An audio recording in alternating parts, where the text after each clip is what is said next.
Alguém pode falar no microfone aí só para... Ah, pronto. Tá, tô escutando agora.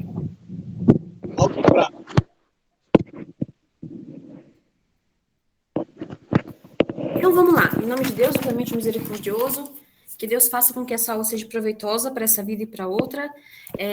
O que tiver de bom aqui é porque ela permitiu, o que não tiver é erro meu e do Shaitan.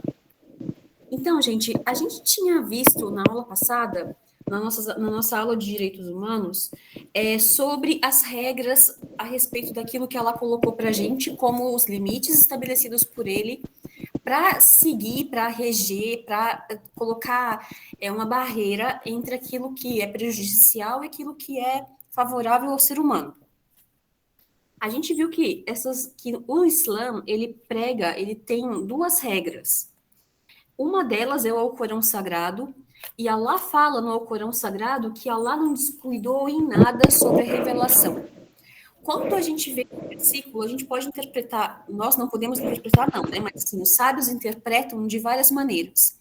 Uma delas é que Allah não enviou só para o muçulmano, no Alcorão, a relação que a gente tem que ter com o nosso Criador.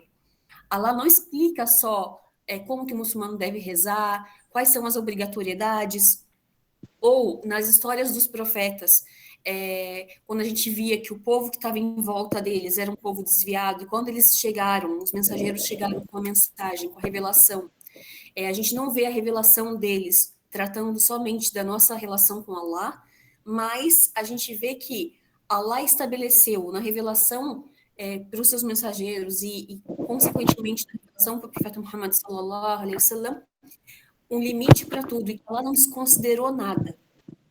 Nem aquilo que é grande para o ser humano, nem aquilo que é pequeno. Então, a gente vê, quando Allah fala da ablução, que isso é importante para o ser humano, quando Allah fala dos detalhes, como Allah usa os exemplos da mosca, do mosquito, da aranha, da abelha, mas também usa o exemplo na Surah Al-Quraysh, quando fala dos elefantes que tentaram chegar em Meca. Então, Allah usa os exemplos, aquilo que pode tocar no coração do ser humano. E Allah não descuidou em nada da sua mensagem. O Islã confirma que em suas duas fontes, que é a religião que dá aos indivíduos os direitos para eles viverem em sociedade. Então, essa é a função quando a gente fecha a nossa visão e enxerga somente os direitos humanos, a visão que o Islã nos dá é que ele confirma, através de suas duas fontes, que são o Corão e a Sunna, que é a religião que dá ao indivíduo os direitos e os deveres também, para eles viverem em sociedade de maneira harmônica. O Islã não prefere um ao invés do outro. Pelo contrário, existem muitos hadiths que falam que aquilo que diferencia o servo é o que ele tem de fé no coração, aquele que mais pratica, aquele que é mais devoto, não aquele que possui mais. Aquele que possui mais, que possui mais recursos, que possui mais status, que possui mais poder, ele só é melhor perante a sociedade. E porque ele pode dar mais caridade, mas isso não diminui nada o servo que não pode. Então, o Islã, ele deixa isso tão explícito que não existe uma fileira de oração só para o rico.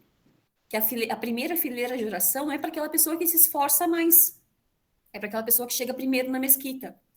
Então, o Islã deixa isso bem claro.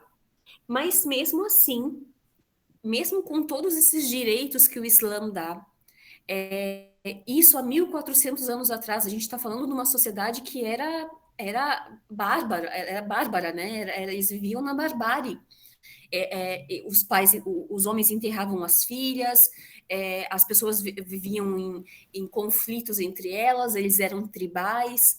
Então a gente está vendo a gente precisa voltar numa sociedade que vivia no deserto, árido, que não encontrava recursos, que precisava viajar para o Iêmen e para o Cham, e ela fala isso no Alcorão, que ela protege as caravanas que vão para o Iêmen e para o Cham, atrás de recursos, atrás do comércio, e que chegou para eles a melhor mensagem, a mensagem que ia ser um exemplo, que ia ser a regra, e que ia ser seguido por milhões de pessoas em todas as partes do mundo todo e em todas as épocas. Então, mesmo assim, mesmo o Islã tendo dado todos esses direitos que hoje em dia a gente pode ver que aqui no Ocidente, por exemplo, a mulher começou a votar faz pouco tempo.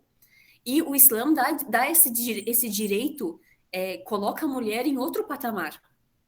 Tanto que ela pode escolher com quem casar, ela pode negar se ela não gosta da pessoa, ela pode negar, ela pode ter direito ao divórcio, ela pode pedir o divórcio, inclusive, e não precisa ser por motivos de o marido bateu ou o marido, né? Tem um hadith que o profeta Muhammad chegou uma mulher para ele e ela era casada com um homem bom e ela disse, e ela pediu para se separar e o profeta perguntou, mas o quê? Por quê? E ela disse, ele é o melhor dos muçulmanos, ele é um homem muito bom, mas eu não gosto mais dele, não akrahahu, não gosto mais dele. E aí o profeta Muhammad separou os dois. Então, não existe um motivo enorme. Claro que o divórcio é uma ação que Allah não gosta. Mas é um direito da mulher pedir isso. E o Islã, ele está aí para garantir esse direito. Um outro direito também que a gente vê na Sunna do profeta Muhammad sallallahu alaihi wasallam, quem foi a pessoa que mais relatou hadith das mulheres? A Aisha. Quem falava mais sobre o profeta Muhammad e aonde o profeta Muhammad morreu? No colo da Aisha. Quem ensinava os homens sobre as questões do fiqh? A Aisha. Então, o Islã ele permite essa inclusão, e isso a gente, falando de 1400 anos atrás, são coisas que hoje em dia a gente consegue ver mais, mas que há 30, 40 anos atrás não existiam aqui.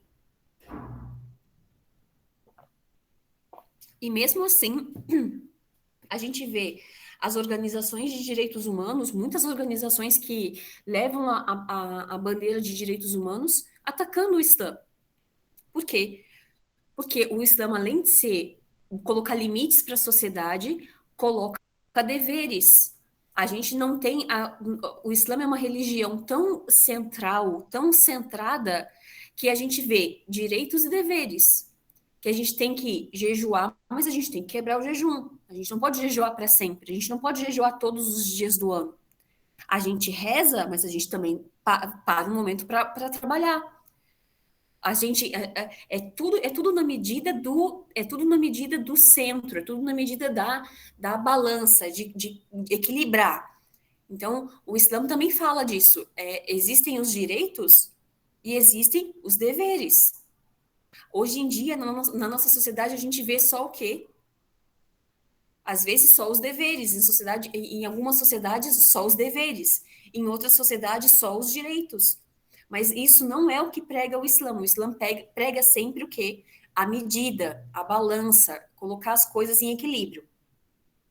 A gente também, nas outras aulas, falou sobre os 5 objetivos principais que o Islã prega. Quem é que lembra quais são?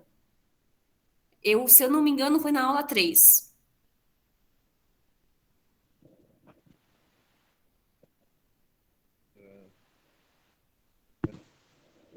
Falamos da Alguém lembra quais são os 5 direito à princípios? vida, Isso. direito à vida, justiça, Quem mais? honra. Pode falar, Bruna Fura. Eu tô escutando você bem no fundo, mas tá, Vamos mas falar da vida, honra, propriedade, proteção aos seus bens. isso, Falamos da mente, isso, direito que conclui direito ao direito de opinião, de pensar e se expressar, né? isso. Olha, se você Também. conseguir arrumar seu microfone, porque tá muito distante a sua voz. E eu dizia que falamos o direito à vida, a honra, a mente, a proteção dos seus bens. Isso. E sim, falta mais um objetivo aí. Religião. A Isso, a religião. liberdade, isso. Sim, liberdade religiosa, sim, falamos disso. e a mente, estamos a pensar no direito de pensar e expressar a sua opinião livremente, sem que nisso lhe cause algum prejuízo. Isso, exatamente. Então, o Sim, sim. Islã, ele prega isso. O Islã é a religião da wasata, do meio. E esses pilares que o Islã prega, esses objetivos, eles mostram bem isso. Que a gente tem a liberdade de religiosa, e isso, a gente está falando de liberdade religiosa, olha que contraditório, né? Aqui no Brasil, a gente não está vivendo isso. A liberdade religiosa. Então, é algo que a nossa sociedade, que em geral, as sociedades em volta do mundo, ainda não conseguiram absorver. Embora na época do profeta Muhammad sallallahu alaihi wasallam, isso era possível. Outra coisa que a gente viu foram os passos principais dos direitos humanos, que são dois. Quem é que lembra quais são? Os pilares dos direitos humanos. A gente lembrou que eram Liberdade e justiça. exatamente liberdade e Liberdade, justiça. justiça. A liberdade, o ser humano nasce livre. As pessoas nascem livres. Nascem livres para a escolha, elas nascem livres intelectualmente, elas vivem, elas foram criadas, a gente viu isso na aula passada, para viver em sociedade. O ser humano foi criado, não na parte religiosa, né? Allah fala no Corão que nos criou para que a gente adorasse a Ele. Mas, como indivíduo, como um ser, como algo que foi criado, Allah criou a gente para viver em sociedade. E só existe essa vida em sociedade quando se tem justiça. É natural do ser humano que ele fique indignado quando vê injustiça. É natural, isso é intrínseco do ser humano. Allah colocou isso no nosso coração. Allah colocou também o quê? A inveja, colocou a ganância, colocou o egoísmo, e isso a gente viu na aula passada. Mas a justiça está mais forte na gente do que esses outros fatores. Então, liberdade e justiça, que são os passos principais dos direitos humanos, eles estão enraizados dentro do Islã. E é muito, não é pouco, não. Então, a gente vai começar a aula de hoje falando. Deixa eu colocar aqui para vocês.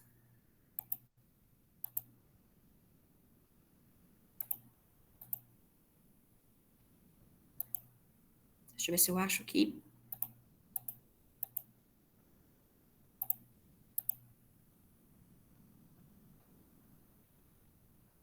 Hoje, alhamdulillah, a gente já está na nossa aula 6. Na próxima semana, a gente vai começar a aula 7, a gente já vai estar na metade do semestre, tá? Eu gostaria de avisar a todos que o nosso semestre, ele é composto de 13 aulas. Então, na próxima semana, a gente já entra na metade. E aí, a gente vai começar a ficar mais... vocês precisam ter mais participação nas atividades. E eu acho que a gente vai fazer 2 avaliações. Mas é isso, eu vou explicar para vocês durante a semana. Aí eu mostro para vocês, envio para vocês o que vai ter. Hoje, o que a gente vai ver são os direitos humanos em constituições e convênios internacionais.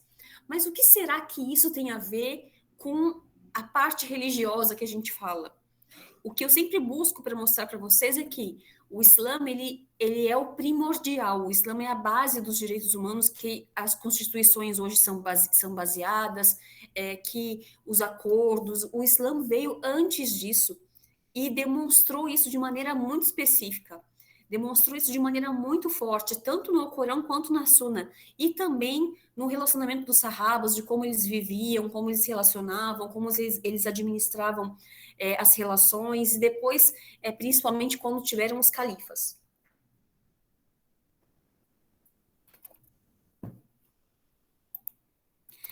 A base disso começa nas religiões monoteístas. Por quê? Allah enviou os mensageiros, com eles os livros. Entre um mensageiro e outro, Allah enviou os profetas para reforçar aquela mensagem dos mensageiros, para reforçar aquilo que existia no livro anterior, para reforçar a mensagem que foi deixada. Então, os profetas, eles vieram entre dois mensageiros, sempre para reforçar a Sharia, sempre para reforçar a lei que tinha vindo antes, ou o livro. Allah enviou também, com essas leis, constituições para guiar, orientar, estabelecer regras para o povo, para que o povo não ficasse. Eu costumo sempre dizer, até para os muçulmanos que chegam novos na mesquita, que Deus, quando nos criou, Deus não deixou a gente em vão. Isso, às vezes, esse sentimento de solidão, de pensar que Deus não olha pela gente, é um sentimento completamente errado. Se Deus não olhasse pela gente e não tivesse, e se Deus não quisesse o nosso bem, Allah não teria mandado mensageiros para nos guiar. Nem mensagens, nem leis, nem regras, nem ter aberto o nosso coração para aceitar isso. Então, Allah colocou para a gente, e isso é a maior prova de que Allah, do amor de Deus com o povo, e da misericórdia, a clemência de Deus com os muçulmanos, com as pessoas, que Allah deixou o Islã livre, que Allah deixou o Islã para quem quisesse aceitar. A nossa religião, ela não é como a religião dos judeus, que é para somente um povo, para quem descende daquele povo. A nossa religião é aquela religião que aceita todo mundo. É a religião que, quando Deus dilata o coração da pessoa para que aceite o Islã, Allahu Akbar. Ninguém tira isso dela, ninguém tira a fé dela. E isso não é uma coisa que a gente vê nas outras religiões, por exemplo. O catolicismo aqui no Brasil é tranquilo, porque a gente já é um país católico que foi colonizado por católicos, mas a gente não vê isso na religião dos judeus, por exemplo. Então, o Islã, ele veio para abrir isso, para demonstrar que Allah quer teu bem. Allah não quer o mal do ser humano. E quando Allah nos criou, ela colocou exemplos, ela colocou os anjos, ela colocou os profetas, ela fez descer livros para a gente, para que nos orientasse. Porque senão podia ser... Allah nos criou, nos deu uma ordem, a gente não seguiu, e pronto. Isso se perdeu, e seria assim até o dia do juízo final, as pessoas desorientadas. Mas esse não foi o propósito da criação de Deus. Então, os mensageiros, eles precisavam ser justos. Isso é uma característica que foi fundamental para que a mensagem do Islã chegasse até a gente. Que os mensageiros fossem justos e chamassem as pessoas para o bem. Chamassem as pessoas para aquilo que era correto. Dessem bons exemplos. Fossem as melhores das pessoas que Deus escolheu.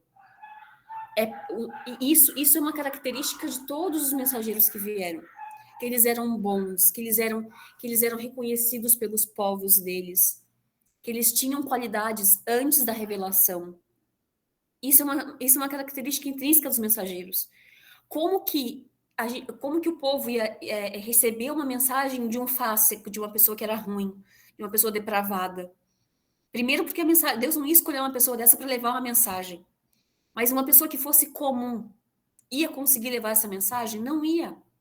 Olha o que aconteceu na história do profeta Noé, por exemplo, que passou 950 anos pregando.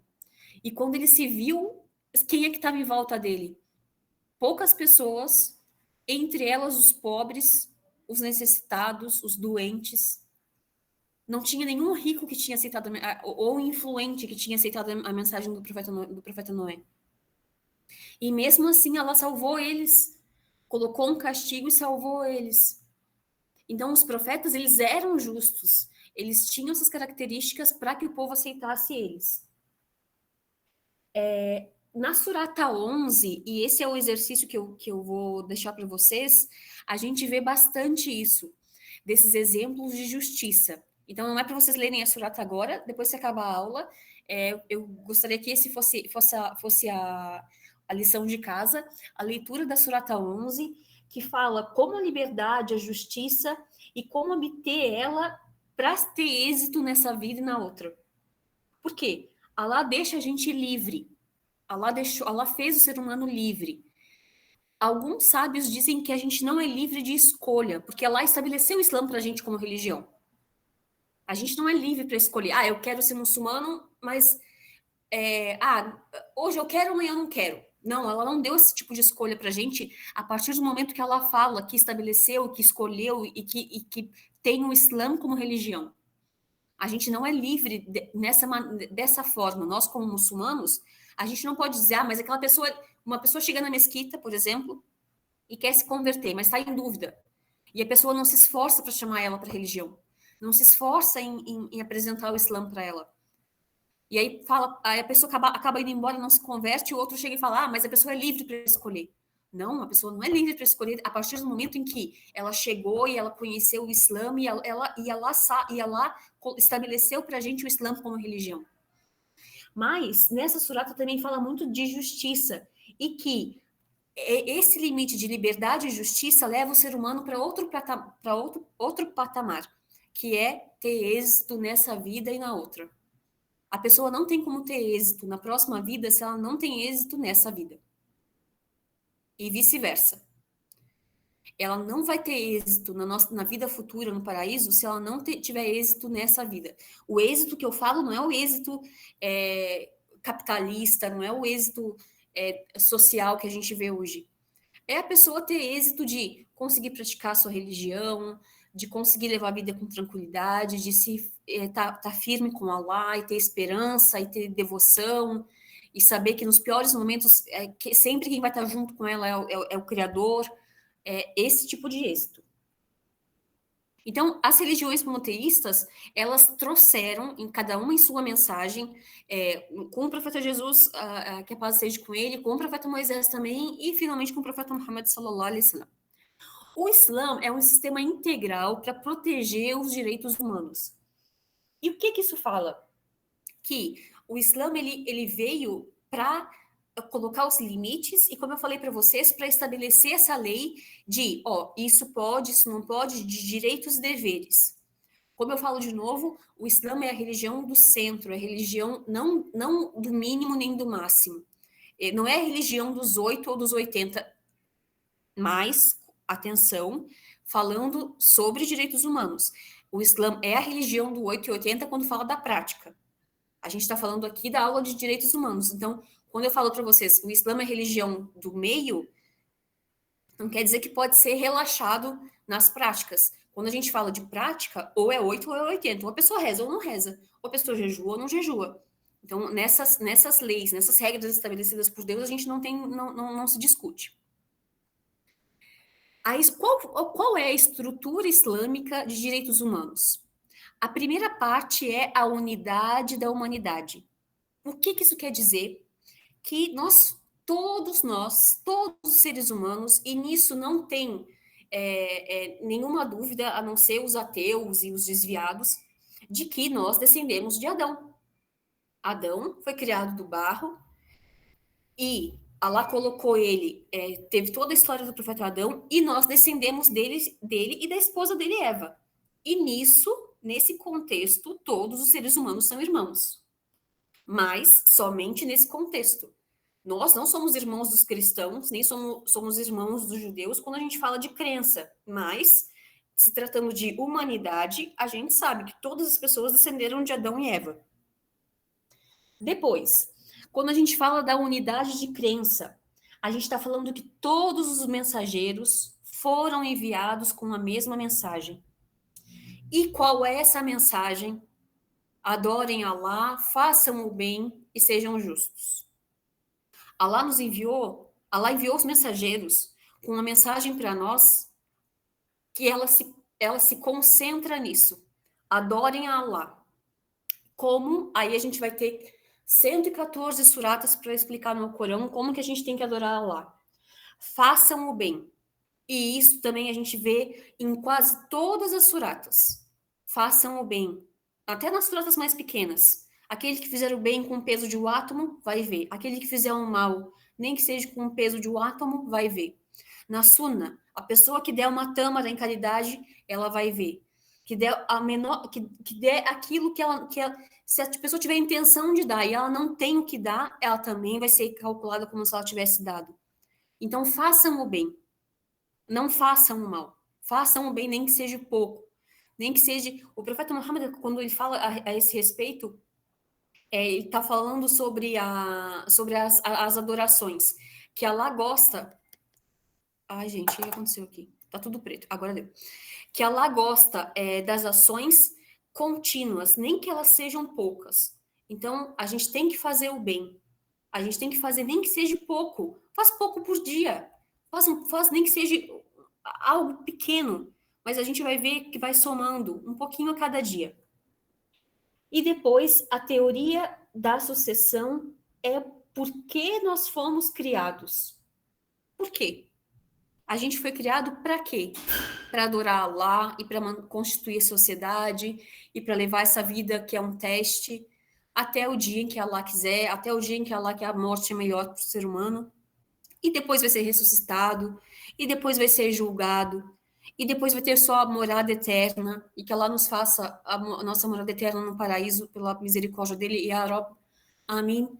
E que, então, essa é a teoria da sucessão, que as coisas vão se sucedendo dessa maneira. Agora, nós como muçulmanos, quando a gente fala de direitos humanos, e todos esses pilares, e tudo isso que a gente já estudou, a gente vê que o Islã, ele traz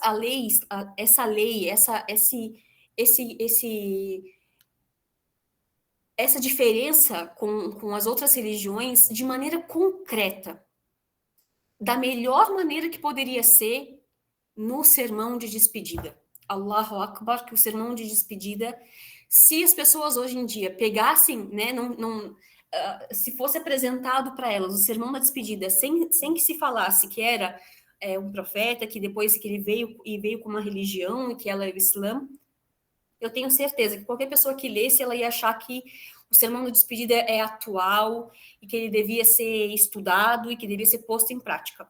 O sermão de despedida vem para mostrar para os muçulmanos, no momento em que eles já estavam em êxito. Os muçulmanos já tinham conquistado Meca, o profeta Muhammad estava fazendo o Hajj em cima do Monte Arafah, reuniu os muçulmanos e, nesse momento, falou aquilo que hoje em dia a gente não consegue pregar. Então, vamos ver o que o profeta Muhammad sallallahu alaihi wasallam disse. Ó povo, assim como vocês consideram esse mês, esse dia e essa cidade como sagrados, e não tinha um momento para ele falar isso melhor do que com os muçulmanos no pé do Monte Arafah, fazendo o Hajj, perto de Meca que tinha sido conquistada. E o profeta Muhammad podia falar o quê? Nós conquistamos a paciência, vocês tiveram paciência e Allah nos deu a vitória. E o que o mensageiro de Deus fala? Sallallahu alaihi wasallam. Considerem a vida e a propriedade de todo muçulmano como sagrados. Allahu Akbar. Allahu Akbar. Que esse é o mensageiro da misericórdia. Que o mensageiro de Deus é o mensageiro da misericórdia. E nunca usou nenhum momento para pegar e para vangloriar aquilo que os muçulmanos fizeram ou aquilo que ele viveu. Ele tinha voltado para Meca. E o mensageiro de Deus ficou triste quando teve que sair. E voltou. E como que o mensageiro de Deus voltou? Voltou em cima de um camelo com a cabeça baixa, conquistando Meca com a cabeça baixa, em sinal de respeito, em sinal de que ele não estava voltando para Meca como conquistador. E ele fala no Monte Arafah, para um monte de muçulmano que estava lá, que tinha sofrido junto com ele: considerem a vida e a propriedade de todo muçulmano como sagrados, assim como vocês consideram esse local, esse mês, esse dia de Arafah, e esse local sagrado de Meca, sagrados. Considerem assim a vida e a propriedade dos muçulmanos. Devolvam os bens que foram confiados aos seus donos. Então, façam o bem. Devolva aquilo que for confiado. A pessoa confiou em ti, devolve para ela. Porque essa é uma característica do muçulmano. Essa é uma característica do mu'min. Essa é uma característica do muslim. Quando dá algo para ele, quando se confia algo nele, ele devolve. Ele honra. Não prejudiquem uns aos outros, para que ninguém os prejudique. Allahu Akbar. Será que a gente vê isso com uma pessoa? A gente consegue ver isso, essas características em uma pessoa? Olha o que o mensageiro de Deus fala. Lembrem que vocês encontrarão o seu Senhor e que Allah vai pedir contas dos seus atos. Então, não importa tudo que vocês fizerem, não importa se vocês fizerem o bem para todo mundo, mas se vocês fizerem uma coisa ruim e não se arrependerem, se lembrem que vocês vão encontrar Allah e Allah vai pedir contas dos seus atos. Allah proibiu os juros, porque isso prejudica o ser humano. E, portanto, todas as obrigações baseadas em juros devem ser renunciadas. Porém, o seu capital deve ser mantido. Aquilo que a pessoa tem, que ela dá, deve ser mantido. Não devem infringir nem sofrer qualquer tipo de injustiça. Deus julgou que não deve haver juros e que todo juro devido à base Ibn Abdul Talib deve, portanto, ser renunciado. O que mais que o mensageiro de Deus falou?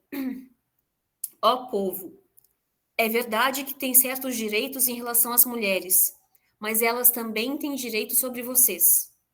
Pessoal, imaginem o mensageiro de Deus falando isso numa sociedade que viveu pré-Islã. Eles eram todos convertidos. Todos eles se converteram. Ninguém ali nasceu muçulmano. Todos eles tiveram que aprender a ser muçulmanos. Eles tinham, para quem é convertido aqui na aula, eles tinham os mesmos costumes que nós, como convertidos, tínhamos. E era muito pior para eles. Eles eram árabes, homens. E escutar isso, do mensageiro de Deus falando, é verdade que vocês têm certos direitos em relação às mulheres, mas elas também têm direitos sobre vocês. Lembrem que as tomaram como esposa somente sob a custódia de Deus e com a permissão dele. Se elas mantiverem os seus direitos, então a elas pertencem os direitos de serem vestidas e alimentadas com gentileza. Tratem bem suas mulheres e sejam gentis com elas, porque elas são suas parceiras e ajudantes. É seu direito que elas não façam amizade com quem não aprovem, e que também sejam castas. Ó povo, me ouçam com atenção, adorem a Allah, preservem as orações, cumpram as orações, jejuem no mês do Ramadã, paguem o zakat e façam o hajj se tiverem os meios. Então, gente, vocês querem exemplo maior de que o Islã, ele prega isso? De que esses direitos que a gente fala, que a gente chama de direitos humanos hoje em dia, está dentro da nossa religião? Não existe dúvida disso.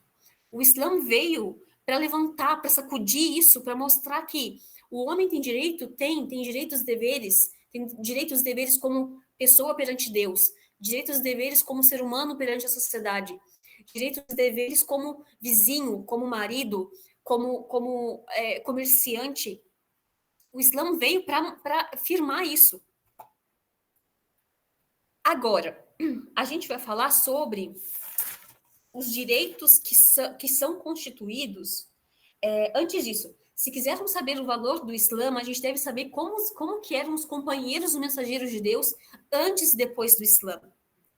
Gente, quem é que sabe a vida do Omar, radiallahu anhu, antes do Islã? O que ele fazia, como que eles eram, exceto Abu Bakr, que já era um homem conhecido pela bondade e por ser do jeito que Abu Bakr era com o mensageiro de Deus, e ser muito próximo. Mas os muçulmanos, os convertidos antes, os sahabas antes, eles não eram as melhores pessoas. Eles viviam sem valores. Eles bebiam até cair. Eles enterravam as filhas vivas. Eles enterravam os bebês vivos. Alguém consegue imaginar isso? E daquele povo saíram as melhores pessoas que fizeram chegar a mensagem do Islã até a gente, até aqui no Brasil. E o Allah tem gente que se converte todos os dias nesse país. E em todos os cantos. E estabeleceu as orações, e estabeleceu a Isa, a grandeza, a grandiosidade do Islã. Quem foi que trouxe o Islã para esse povo? Quem foi que apresentou o Islã para o mundo? Não foi o mensageiro de Deus, sallallahu alaihi wasallam. Foram os companheiros dele que levaram a mensagem do Islã para o resto do mundo. Depois que o profeta Muhammad sallallahu alaihi wasallam morreu, os companheiros não ficaram morando em Medina. A maioria deles morreu fora de Medina, fora da Península Arábica, inclusive. explicando e ensinando e conquistando e exaltando o Islã. Então, depois da revelação, eles foram as melhores pessoas. Em poucos anos, eles chegaram na casa de todas as pessoas em todas as partes do mundo, exceto as exceções, né? E a gente vê exceções até hoje. Existem pessoas que Allahu Alam, mas eu acredito que ainda hoje existam no mundo pessoas que não chegou para elas a mensagem do Islã. Isso a gente pode ver há alguns anos atrás. Hoje em dia está muito mais fácil porque a gente vive num mundo globalizado, todo mundo, né, na medida do que a gente vê, assim, tem acesso à internet, tem acesso ao celular, então as coisas foram ficando mais fáceis, as trocas de informação foram ficando mais fáceis. Mas eu ainda acho que existem locais que não chegou nenhuma mensagem do Islã. Mas em todas esses outros locais que são muito maiores em número e em território, a mensagem que chegou foram através dos sarrabas. Os direitos islâmicos, eles foram estabelecidos no sermão de despedida, como eu falei para vocês. E Allah, depois disso, quando o profeta Muhammad, deixa eu voltar aqui. Quando o profeta Muhammad fala, ó povo, me ouçam com atenção, adorem a Deus, façam as orações, jejuem no mês do Ramadã, paguem o zakat, façam o hajj, essa é a chave da felicidade e do êxito. Juntamente com a prática vem a fé, e o Islã não tem só fé, o Islã não é só fé, e isso eu falo bastante para as crianças quando eu dou aula para eles. Gente, depois que a gente tem a fé no coração, a gente precisa botar ela para fora. A gente não começa a praticar e depois tem fé. A gente tem fé e depois pratica. A gente primeiro a gente toma banho e depois põe a roupa, não é o contrário. Então, a gente tem fé e tem prática. E essa é a chave do êxito, para essa vida e para outra. E a pessoa que faz oração, a pessoa que adora a Deus, a pessoa que faz o jejum, que paga o zakat, ela não vai ser uma pessoa injusta. Ela não vai ser uma pessoa ruim, ela não vai tirar o direito do outro. Ela vai ser uma pessoa temente. E isso é que mostra a nossa religião. Se a pessoa é temente, ela vai ser justa. Se a pessoa teme a Deus, ela vai temer, ela não vai prejudicar os outros. Então, agora a gente vai falar sobre os direitos humanos em documentos constitucionais. Aí essa parte é a parte mais teórica, tá? Nessa parte aqui não entra a parte religiosa que eu falei com vocês até agora. Então, o primeiro documento que fala sobre os direitos humanos, que a gente viu que no Islã foi estabelecido há 1430 e tantos anos, eu estou meio perdida no calendário, mas foi estabelecida em toda a revelação, em toda a Sunna, e para comprovar, para fechar ela no sermão de despedida. Já nos nossos dias, no nosso século, no que a gente tem, no que a gente sabe, o primeiro documento constitucional foi a Carta Magna. A Carta Magna, o que era? Ela garantia aos nobres um comando mais justo por parte da realeza. Então, a gente vê que os direitos humanos começaram de uma forma errada já. Começaram oprimindo o povo. Começaram falando que a realeza, que a corte, que as pessoas que tinham mais poder, elas deviam ter mais garantias. Ela foi criada na Inglaterra em 1215, e apesar dos reis estarem em uma posição superior a todas as classes no período, eles precisavam manter o controle da população. Então a gente vê, eles estão falando de direitos humanos, eles querem que as pessoas tenham seus direitos, mas eles estão oprimindo as pessoas escrevendo esses direitos, para vocês verem como que é sem sentido, né? Opa, ficou tudo preto aqui de novo. Ah, tá. E ter o apoio por parte da população, principalmente as pessoas que tinham acesso à informação e armamento. Sendo assim, a Carta Magna tinha como objetivo servir como uma balança aos diferentes interesses da realeza e dos nobres, um acordo para que o rei não cometesse tantas injustiças. Mas ele escreveu isso para garantir que ele continuasse no poder e que o povo continuasse oprimido. Depois, o segundo documento que a gente tem, que a gente sabe que foi estabelecido como uma carta de direitos humanos, foi a Declaração de Direitos de 1689, também conhecida pela sua forma secundária de Bill of Rights. Foi um documento elaborado pelo governo parlamentar, formado após a fuga de Jaime II, diante da chegada das tropas de Guilherme III no território britânico, no momento em que ficou conhecido como Revolução Gloriosa. A declaração, em essência, propõe limitações às ações da coroa perante o parlamento. Então, no primeiro documento, a gente viu a Carta Magna, ela reforçava o poder do governo em cima do povo, né, da coroa em cima do povo. Nesse segundo, já limitava um pouco essa agressão, né? Então, entre as limitações, destacavam-se a cobrança de impostos, que já era um zulme, né? Já era algo que prejudicava o povo, sem o consentimento parlamentar, não podendo interferir nas eleições, e a suspensão de leis sem anuência parlamentar. Depois, o terceiro documento que a gente tem, que a gente sabe que foi escrito, foi a Declaração de Independência dos Estados Unidos. Aí sai um pouco da Europa, já vem para a América, e já é bem recente. A primeira, então, a gente viu que foi em 1200 e tanto, essa aqui já foi em 1776, quase 500 anos depois, em que eles declararam, aprovaram a Declaração de Independência. Thomas Jefferson escreveu a declaração como uma explicação do porquê o Congresso ter votado no dia 2 de julho para declarar a independência da Grã-Bretanha, depois de um ano de ter iniciado a Revolucionária Americana.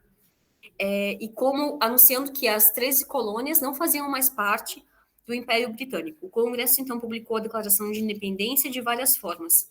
Inicialmente foi publicada em um jornal impresso, que foi amplamente distribuído e lido para o público.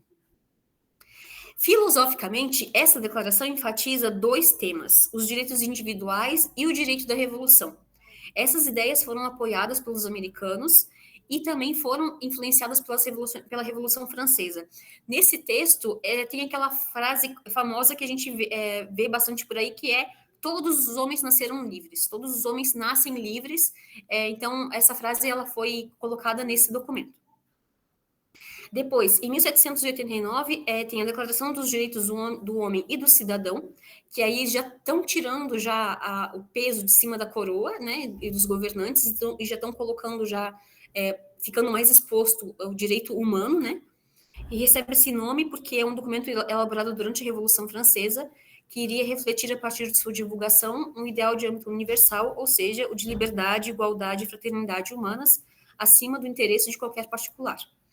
Então, nesse documento que a gente vê também aqueles 5 propósitos, que são os direitos de ter bens, liberdade, igualdade, segurança, direito de protestar perante a injustiça, que é o que está escrito nos direitos na bandeira da França, mas que também não é seguido, né? Porque eles falam que tem liberdade, igualdade e fraternidade, mas eles são os primeiros a colocarem limites nos muçulmanos, né?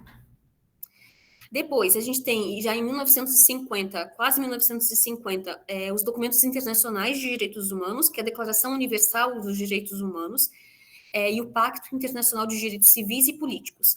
Essas duas declarações, elas estão disponíveis como material no Google Classroom, dentro das atividades, tá?